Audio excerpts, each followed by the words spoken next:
আসসালামু আলাইকুম। সাকিব আল হাসান, যিনি স্বৈরাচার সরকারের মাগুরা এক আসনের এমপি ছিলেন, যিনি স্বৈরাচার সরকারের সহযোদ্ধা ছিলেন, যিনি স্বৈরাচার সরকারের সকল ধরনের অন্যায়কে সমর্থন জানিয়ে যিনি এমপিগিরিতে নাম লিখিয়েছিলেন। নিশ্চয়ই আপনাদের মনে আছে, এই যে গত কয়েকদিন আগে এই সাকিব আল হাসানের নির্বাচনী এলাকা মাগুরা এক আসন, অর্থাৎ এই মাগুরা জেলায় 4 জন ছাত্র হত্যাকাণ্ডের ঘটনা ঘটেছে। নিশ্চয় আপনারা জানেন, এই সাকিব আল হাসান মাগুরা এক আসনের অভিভাবক। একজন অভিভাবক হিসেবে যদি সে এলাকার 4 জন নিরপরাধ ছাত্র একটি কোটা সংস্কার আন্দোলনকে কেন্দ্র করে যদি নিহতের হত্যাকাণ্ডের শিকার হন, তাহলে নিশ্চিতভাবে সাকিব আল হাসান এটার জন্য কোনোভাবেই দায়ী এড়াতে পারেন না। নিশ্চয় আপনারা জানেন, সাকিব আল হাসানকে এই মাগুরা এক আসনের যখন তাকে নমিনেশন দেওয়া হয়েছিল, ঠিক নমিনেশন দেওয়ার আগে মাগুরার সমস্ত আওয়ামী নেতাকর্মী কিন্তু তাকে ফুলের মালা দিয়ে শুভেচ্ছা জানিয়েছিলেন। অর্থাৎ তখন থেকে মাগুরার যত ধরনের ঘটনা ঘটবে, আওয়ামী সন্ত্রাসী স্বৈরাচার সরকারের এই নেতাকর্মী যত ধরনের ঘটনা ঘটাবেন, সমস্ত ঘটনার অভিভাবক হচ্ছেন এই সাকিব আল হাসান। অর্থাৎ কোনোভাবেই তিনি এই অন্যায়কে এড়িয়ে যেতে পারেন না। নিশ্চয়ই আপনারা জানেন, সাকিব আল হাসান বাংলাদেশে কখন থেকে এই স্বৈরাচার সরকারের সহযোদ্ধা, সহযোগী এবং মাগুরা এক আসনের এমপি হিসেবে তিনি নির্বাচিত হয়েছিলেন। নিশ্চয় আপনাদের মনে আছে, সাকিব আল হাসান যখন এই সরকারের নির্বাচিত আপনার ভোটবিহীন নির্বাচিত এমপি হিসেবে তিনি এমপিগিরি করছিলেন, তার আগে এই বাংলাদেশে কিন্তু বহু ঘটনা ঘটেছে। তার আগে এই স্বৈরাচারী সরকারের বিরুদ্ধে বাংলাদেশের সমস্ত রাজনৈতিক দল, সাধারণ মানুষ বারবার কিন্তু কথা বলেছেন। তারা বারবার নানা ধরনের হত্যাকাণ্ডের শিকার হয়েছেন। নিশ্চয় আপনাদের মনে আছে, সাকিব আল হাসান এই স্বৈরাচার সরকারের দলে আসার আগে এই বাংলাদেশেই বিডিআর পিলখানার হত্যাকাণ্ডের ঘটনা ঘটেছিল, যেখানে 57 জন চৌকস সেনাবাহিনী মারা গিয়েছিল। যেই হত্যাকাণ্ডের ঘটনা বাংলাদেশের ছোট্ট শিশু থেকে শুরু করে প্রত্যেকেই জানে। সুতরাং সাকিব আল হাসানেরও অজানা ছিল না। সাকিব আল হাসান যখন তিনি এই স্বৈরাচার সরকারের দোসর হিসেবে, সহযোগী হিসেবে যখন তিনি নির্বাচন করেছেন, ঠিক তার আগে এই বাংলাদেশেই কিন্তু আপনার হেফাজতের যে নির্মম নির্যাতন, ব্ল্যাক আউট করে দিয়ে তাদের উপর যেই হত্যাকাণ্ডের ঘটনা হয়েছিল, সেই ঘটনাও কিন্তু সারা বাংলাদেশের ছোট্ট শিশু থেকে শুরু করে প্রত্যেকেই জানে। সুতরাং সাকিব আল হাসানেরও অজানার কোনো কিছু ছিল না। নিশ্চয়ই আপনাদের খুব মনে থাকার কথা, এই তো যখন সাকিব আল হাসান এই স্বৈরাচার সরকারের সহযোগী, সহযোদ্ধা এবং এমপি হিসেবে যখন ভোটবিহীন নির্বাচন করে নির্বাচিত হলেন, তার আগে কিন্তু বাংলাদেশের সমস্ত বিরোধী রাজনৈতিক দলগুলি এই স্বৈরাচার সরকারের বিরুদ্ধে নানা ধরনের কর্মসূচি, আন্দোলন, প্রোগ্রাম করেছেন, যেখানে এই বিরোধী রাজনৈতিক দলের নেতাকর্মীদেরকে এক্সট্রা জুডিশিয়ারি কিলিং এবং তাদেরকে গুম, খুন, হত্যা, আয়নাঘর থেকে শুরু করে নানা ধরনের কর্মকাণ্ডের সাথে কিন্তু তাদেরকে প্রতিনিয়ত আপনার নানা কর্মকাণ্ড কিন্তু ঘটানো হয়েছে, নানা হত্যাকাণ্ডের ঘটনা হয়েছে। তখনও কিন্তু এই সাকিব আল হাসান সব জানতেন। এই তো গত কিছুদিন আগে বাংলাদেশের প্রত্যেকটি মানুষ দ্রব্যমূল্যের অসহনীয় দ্রব্যমূল্যের বৃদ্ধির কারণে প্রত্যেকটি মানুষই কিন্তু একেবারে অসহনীয় জীবনযাপন পালন করছিলেন। ঠিক তখনও কিন্তু এই সাকিব আল হাসান জানতেন বাংলাদেশের এই বর্তমান পরিস্থিতি।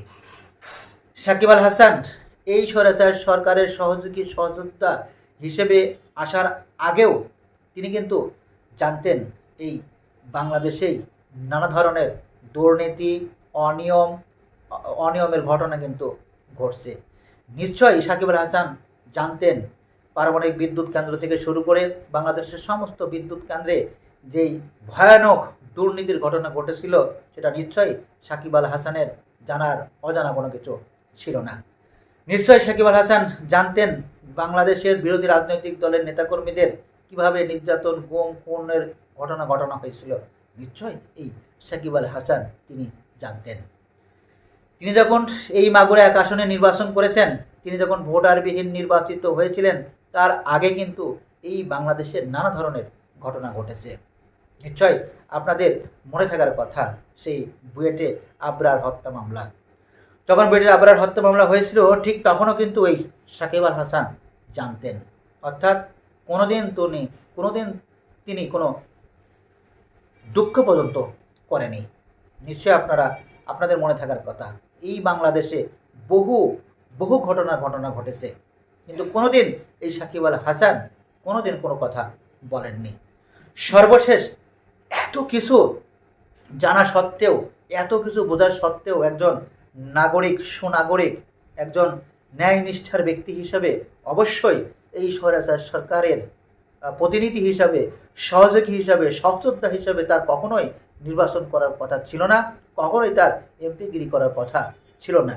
নিশ্চয় তিনি যদি ন্যায়, নিষ্ঠাবান, সত্যর পথের মানুষ হতেন, নিশ্চয় তিনি হয়তো এককভাবে নির্বাচন করতেন, অথবা তিনি কোনো দল গঠন করতেন, অথবা তিনি তার জায়গায় নিশ্চুপ থাকতেন।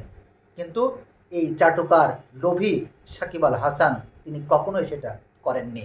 অর্থাৎ এই যে এত বছরের ঘটে যাওয়া নানা ঘটনা, অন্যায়, স্বৈরাচার সরকারের নানা অন্যায়, অবিচার, নির্যাতন, নিপীড়ন, গুম, খুন, সারা বাংলাদেশ থেকে 11 লক্ষ কোটি টাকা পাচার, 18 লক্ষ কোটি টাকা ঋণ, এই সমস্ত কিছু জানা সত্ত্বেও বিবেকবান ব্যক্তি হিসেবে এই সাকিব আল হাসান তিনি তার লোভের জায়গা থেকে, চাটুকারের জায়গা থেকে, ধান্দাবাজের জায়গা থেকে তিনি এই স্বৈরাচার সরকারের সহযোদ্ধা হিসেবে, সহযোগী হিসেবে তিনি মাগুরা এক আসনের নির্বাচন করেছেন।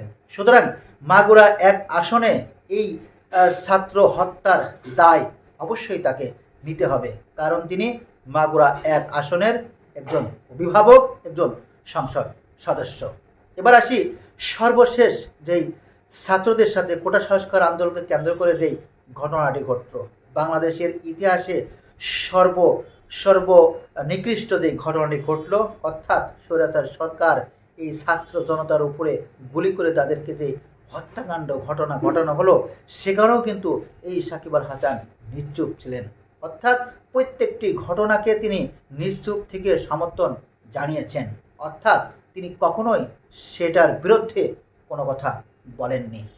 তার মানে তিনি এই স্বৈরাচার সরকারের সমস্ত বিষয়গুলোকেই তিনি সমর্থন জানিয়ে গিয়েছেন।